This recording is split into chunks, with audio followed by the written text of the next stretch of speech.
a corrida espacial foi mostrando que nós estávamos todos, a humanidade estava em um planeta perfeitamente visível agora com as fotografias de satélites, com as fotografias das espaçonaves, que foi um outro impacto também na percepção de todos ver o planeta, ver de fora o planeta, que era possível ter essa visão.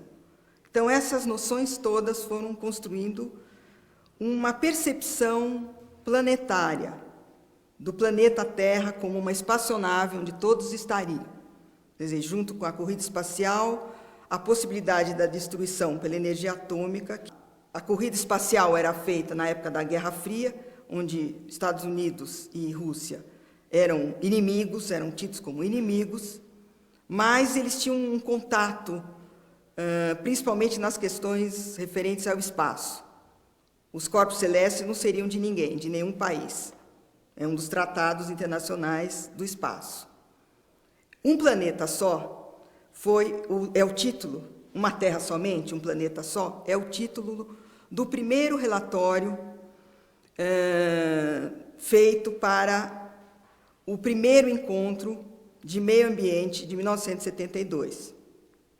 Uma Terra somente, do René Dubos e Barbara Ward.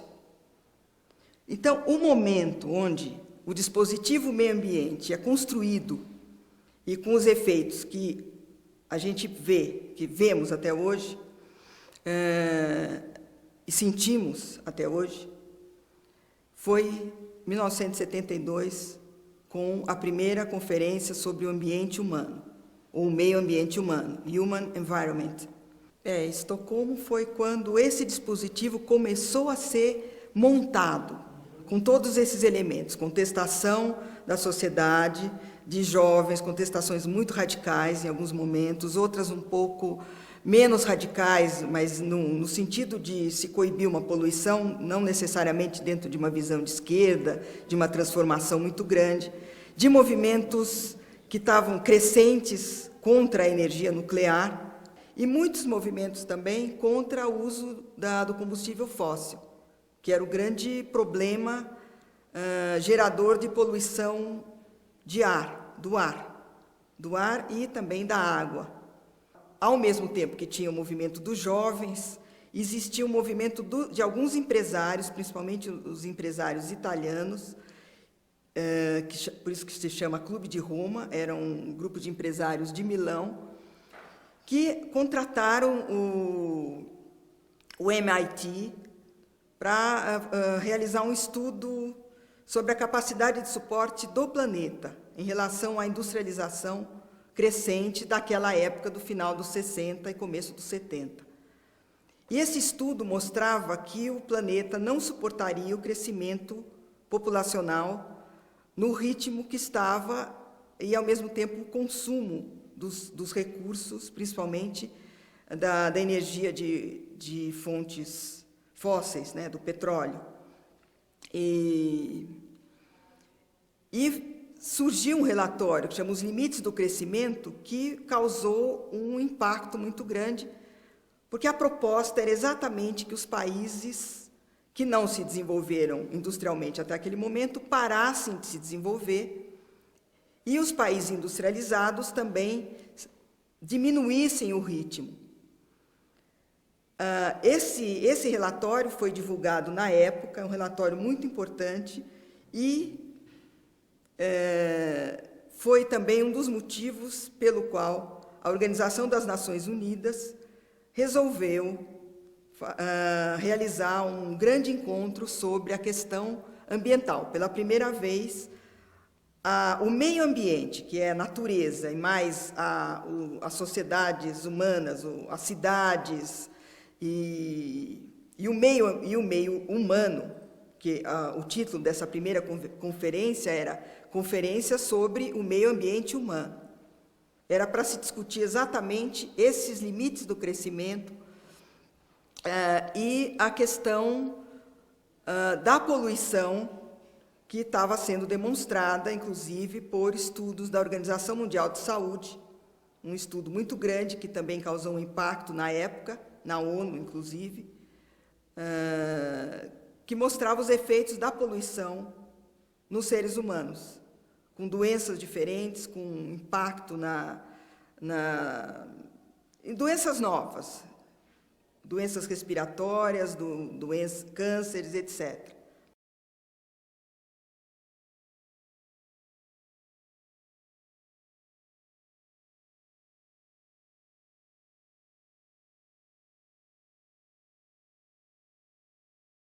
Nas discussões de Estocolmo, o tema que predominou foi a questão da pobreza. Porque Estocolmo foi um grande encontro com diversos países, com representantes de diversos países. Aconteceram algumas reuniões preparatórias muito importantes, onde tudo foi discutido antes do encontro, inclusive com uma grande participação brasileira. São os encontros de Funex, né, que Maurice Strong foi organizador de Estocolmo em 1972. Ele realizou uma série de encontros onde os países acabaram colocando algumas posições que causaram um certo desconforto. Ficou uma dicotomia entre países ricos industrializados, que concordavam com o Clube de Roma, que precisaria dar um breque, mas um breque no desenvolvimento dos países que estavam, na época eram chamados subdesenvolvidos, ou em desenvolvimento, e esses países estiveram presentes nessa reunião, trazendo propostas e discussões muito sérias. Inclusive, uma frase atribuída à primeira-ministra Indira Gandhi, a única chefe de Estado presente na reunião, que essa frase dizia: a pobreza é a pior das poluições. É uma frase atribuída, não se tem certeza se foi mesmo ela que falou. Mas esse tom, a pobreza seria a pior das poluições todas, acabou gerando... É uma discussão que tem até hoje. Se a gente pensar nas metas do milênio de 2000, uma das metas do milênio é acabar com a pobreza. A Rio+20, um dos objetivos era acabar com a pobreza. Então, a questão da pobreza foi colocada já como parte desse dispositivo ambiental que estava se construindo em 1972. Então, já entrou direto a essa questão do o que fazer com os países pobres, o que eles fariam, porque agora eles estavam tendo voz na ONU, eles estavam barrando e propondo tratados. Estocolmo foi considerado um grande fracasso exatamente porque as propostas desse encontro elas não tinham como serem implantadas na prática, mesmo porque não estava claro quem ia pagar a conta, quem ia financiar certos projetos.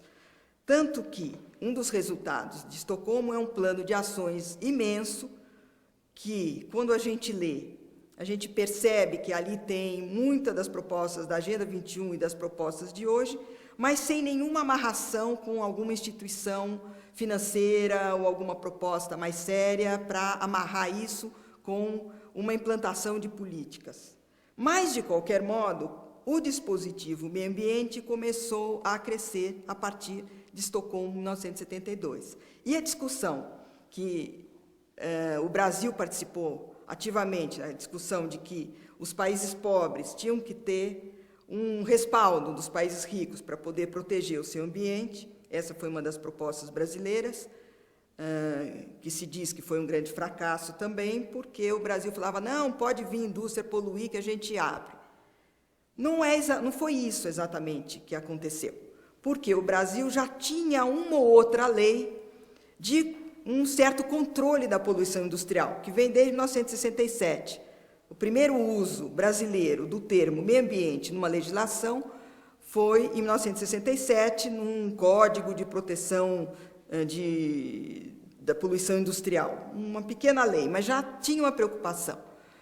Mas o que Estocolmo traz? O dispositivo meio ambiente, com tudo isso, inclusive a pobreza e a abertura para a participação da chamada sociedade civil. As tais organizações não governamentais, ambientais, elas existem desde os anos 50, grandes organizações. Nos anos 60, a WWF foi constituída, tinha a IUCN, que é outra organização grande, o Greenpeace também foi formado nos anos 60 e 70. Essas organizações já começaram a ter alguma voz nas reuniões paralelas de Estocolmo de 72. Esse impasse causado pela questão da pobreza, e depois, logo em seguida de Estocolmo, aconteceu a crise do petróleo, onde esse crescimento industrial teve um freio causado pelo freio que foi dado ao uso da fonte energética pelo petróleo. Então, nos anos 80, 10 anos depois de Estocolmo, não aconteceu nenhum grande encontro, mas exatamente por isso, por esse mal-estar causado pela questão da pobreza e junto com a questão do meio ambiente, a ONU cria uma comissão para se discutir o desenvolvimento, já dentro desse dispositivo meio ambiente, que agora ele vai ganhar um outro patamar. Porque nessa comissão é que surge, a comissão foi formada mais ou menos em 1983, e 5 anos depois aparece o grande relatório Nosso Futuro Comum, onde a palavra desenvolvimento sustentável surge e se torna unanimidade, como se fosse uma palavra mágica que conseguiu aglutinar todas as propostas. É definido como um desenvolvimento que acontece pensando nas futuras gerações, que não destrói totalmente os recursos naturais, permitindo que as próximas gerações continuem a usufruí-los. É uma noção muito vaga, muito abstrata até, um princípio muito leve que ganha uma dimensão enorme, e exatamente é a sustentabilidade que vai colocar um objetivo para esse dispositivo de meio ambiente. O dispositivo de meio ambiente se aciona para se atingir a sustentabilidade. E aí a noção de sustentabilidade acaba ganhando uma dimensão imensa, porque ela abrange 3 pilares: o pilar social, o ambiental e o econômico. Esse relatório Nosso Futuro Comum, ele foi construído mediante consulta em vários países, em diversos países, tinha reuniões preparatórias, reuniões de consulta da sociedade civil. Não foi um relatório que uma pessoa, a primeira-ministra da Noruega, a Gro Brundtland, fez sozinha, ou com uma equipe pequena. Era uma equipe que percorria o mundo inteiro e fazia muitas reuniões. No Brasil, teve pessoas importantes que participaram, Mindlin, o Paulo Nogueira Neto, que foi o primeiro secretário de Meio Ambiente brasileiro, e um ambientalista preservacionista, inclusive, dos anos 50. A proposta brasileira esse relatório surgiu na época em que a figura de Chico Mendes estava despontando no Acre, e esses elementos, essa experiência das sociedades tradicionais, dos seringueiros, dos ribeirinhos, estou falando só do caso do Brasil, essa experiência acabou dando força para a possibilidade efetiva de um desenvolvimento que fosse sustentável.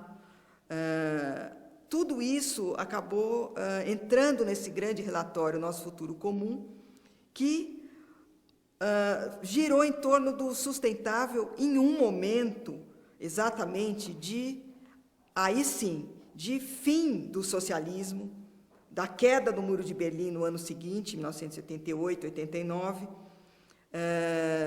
e o desenvolvimento sustentável, de fato, ficou o nosso futuro comum capitalista, porque o muro caiu, não porque o mundo ficou socialista, mas porque o capitalismo entrou em todos os lugares, inclusive na China, com o aval do próprio Estado.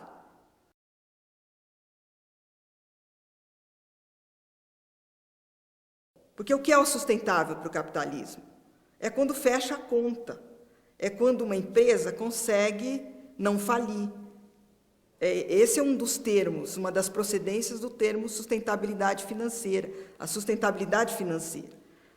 É uma palavra, sustentabilidade, que tem uma procedência tripla. Vem da ecologia, que a ecologia é aquele ramo da biologia que cuidaria das questões na natureza, da relação entre as espécies, do habitat dessas espécies e da relação das espécies entre si e com o meio físico. Isso é ecologia, uma ciência. Ela se torna fonte de uma série de verdades, inclusive de uma prática equilibrada. Onde vai se buscar o sustentável? Nas práticas equilibradas da natureza, que a ecologia mostra, como se a natureza fosse equilibrada.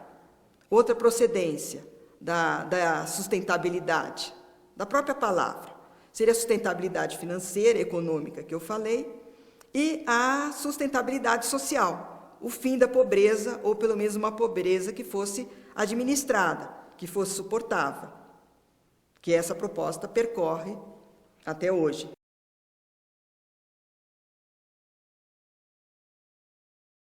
Como dispositivo, o meio ambiente ele é escorado nessa ideia ecológica de um equilíbrio na natureza. Assim, um dos elementos desse dispositivo meio ambiente é exatamente a busca desse equilíbrio.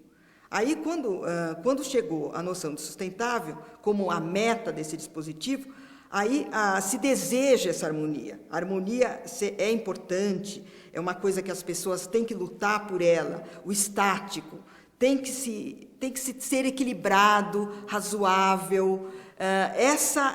O dispositivo meio ambiente está agora operando com força muito grande, porque as resoluções, aí voltando um pouquinho, Rio 92, Eco 92, que foi quando realmente se consagrou aí o dispositivo meio ambiente com a sua meta de sustentabilidade. Foi esse o grande momento. Os documentos que são produzidos na Eco 92. Declaração do Rio, que é um redimensionamento da Declaração de Estocolmo, mas principalmente a Agenda 21, que aí são várias propostas feitas para a vida não só do planeta, mas para a vida de cada um. A Agenda 21 é ainda um grande documento onde essa noção de harmonia, essa noção de equilíbrio, ela é buscada por uma série de procedimentos da vida diária de cada um, de cada instituição, do planeta, da empresa, da cidade. Foi o grande momento onde essa visão da harmonia se tornou a meta. A noção de natureza harmônica é uma construção também da ciência, da ecologia. Vamos falar do dispositivo de meio ambiente que tem ele está escorado nessa noção de uma harmonia, de uma coisa estática, de um uso de tudo, desde que não seja, que não rompa, desde que mantenha a esponja se moldando, mas que ela não se esgarce completamente e desapareça. É como se o desaparecer não significa o fim da vida. Agora, uma coisa estática é o fim da vida, mas isso o dispositivo trabalha de outro jeito. Ele coloca a vida como uma harmonia, você tem que ser harmônico. Por isso também que aspectos da religião oriental entrou tranquilamente nesse dispositivo meio ambiente. Existe uma interface, se a gente pensar na Carta da Terra, que tem um componente religioso muito grande, tem uma interface com as religiões orientais lidas a partir da perspectiva da harmonia. O que não quer dizer que tudo seja harmônico. O que não quer dizer que essas religiões orientais estejam pregando harmonia, é a maneira de ler. Então, essa ideia da harmonia é uma ideia fortíssima nesse dispositivo do meio ambiente, da meta de sustentabilidade, que é uma meta de um equilíbrio que se sustenta, que nunca se esgarça, que nunca se rompe, que nunca desaparece, que nunca se quebra. Né? É preciso que o planeta seja resiliente, que é uma outra uma outra palavra que está aparecendo, que é uma capacidade de resistir às forças, mas de uma maneira que se molde, mas que nunca se destrua.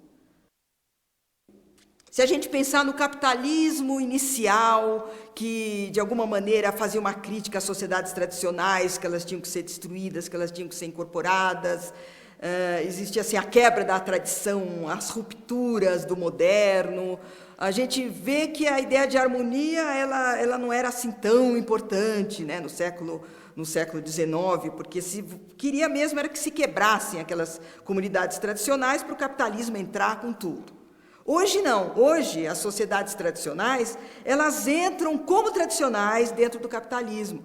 Existe uma outra coisa que esse dispositivo de meio ambiente trouxe, e a sustentabilidade, que é uma gestão do espaço dentro de uma visão harmônica de cada um no seu cantinho. E é claro que esse cantinho é a propriedade que, no fundo, está dizendo aonde que você pode ficar ou não, né?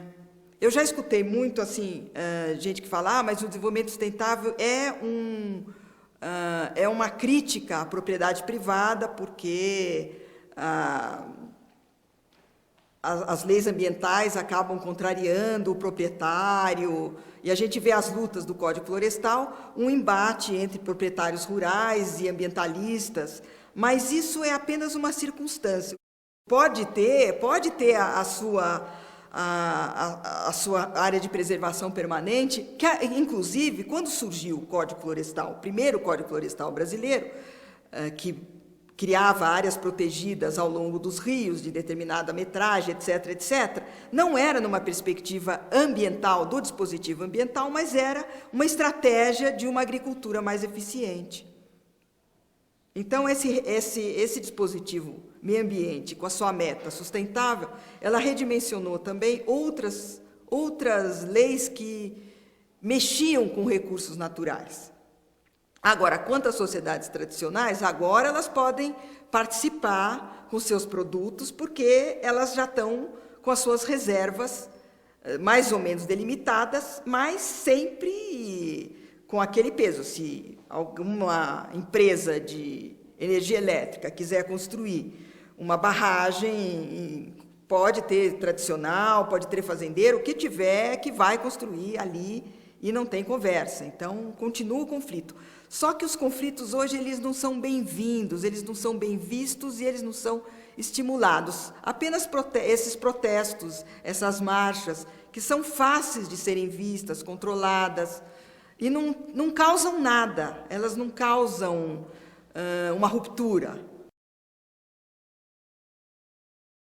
Todos os movimentos sociais hoje passam pela questão ecológica e buscam participar desses encontros ecológicos, desses grandes encontros ecológicos. O grupo que não participa, que não está dentro, a ONG que não está numa reunião como a de Rio+20, a organização de sociedade civil que não tem algum espaço desses grandes encontros, é como se ela não existisse. Todos esses movimentos desse dispositivo meio ambiente, visando a sustentabilidade, eles acabam sempre, quando eles falam assim, a reunião X fracassou. Fracassou por quê? Não conseguiu criar elementos duros de punição, de criminalização de certos comportamentos. Todos eles acabam, já que é uma maçaroca, onde direita, esquerda, pseudo-libertários, gente que se acha libertária ainda está perdida e cai na gosma, é capturado naquela maçaroca, todos acabam gritando por queremos punição, queremos que as pessoas que degradam o meio ambiente sejam presas, queremos que tenha mais crime, que arranca uma samambaia tem que ir para a cadeia, e por aí vai, penas alternativas e tudo mais. Existe esse dispositivo ambiental, acaba reforçando essa necessidade de que se crie mais e mais punições. Quando a gente pergunta assim, como resistir, como fugir, de alguma maneira, se não tem esse desespero por punir, por criminalizar, se está fora. O dispositivo de meio ambiente pode ser considerado um dispositivo de segurança, se a gente pensar até em Foucault, nos estudos que ele fez iniciais da biopolítica, nascimento da biopolítica, quando ele vai tateando, buscando o dispositivo de segurança, que depois se torna biopolítico, que é do controle da população, da vida da população. Só que o dispositivo, como um dos dispositivos da segurança, puxa essa biopolítica para uma ecopolítica. E aí se torna essa grande unanimidade em torno do eco. Faz parte estar num ambiente seguro, não só no meio ambiente seguro, na natureza segura, mas o ambiente tem que estar seguro. O ambiente, por exemplo, no computador, você entra num ambiente do computador ali, num site, tem que estar seguro, a segurança digital. Os ambientes têm que estar seguros, o ambiente de trabalho tem que estar seguro. A Rio+20, ela acabou, ela carregou toda essa questão do dispositivo meio ambiente e começa a surgir alguma coisa para os próximos anos. Essa grande comissão de desenvolvimento sustentável que vai ser institucionalizada no ano que vem, vão ser elaboradas metas sustentáveis para o planeta nos próximos anos. Está se pensando numa outra configuração, não digo nova, numa outra configuração, num redimensionamento dessa questão do meio ambiente e voltado para questões de uma segurança maior do planeta. Dessa vez ficou muito evidente a questão da sociedade civil, que estava presente na cúpula dos povos, a questão da cúpula dos países e um intermediário e um trânsito entre elas muito maior do que talvez até na ECO 92. E principalmente uma questão importante que eu acho que o dispositivo meio ambiente agora pega é a questão das cidades sustentáveis, que essa questão da cidade, se a gente pensar em Foucault, quando ele fala da noção de meio, a noção de meio foi praticamente inventada a partir de experiência na cidade. Depois é que ela foi transferida como meio, estou falando do milieu né, da biopolítica, essa noção de meio que tem que ter uma intervenção. Primeiro era o artifício, era a cidade, o grande meio humano, que tinha que ter as intervenções de saneamento. Depois se pensou na interferência no ambiente natural, dos pântanos e tudo mais. E a questão urbana, que se chama questão urbana, é a que acaba dando as cartas para um planejamento, desde o início, desde que surgiram as cidades.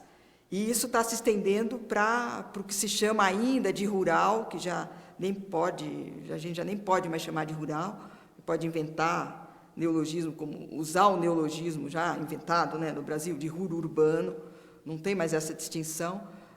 E a questão dessa gestão do território do planeta vai se tornar mais acirrada em termos também da segurança do planeta, mas não só da segurança do ambiente natural, mas do meio ambiente natural, mas desse ambiente, dessa ambiência planetária.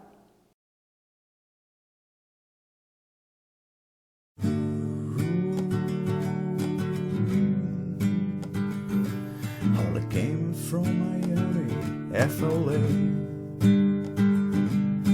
Hitch a hideaway across the USA. Blonde had eyebrows on the way.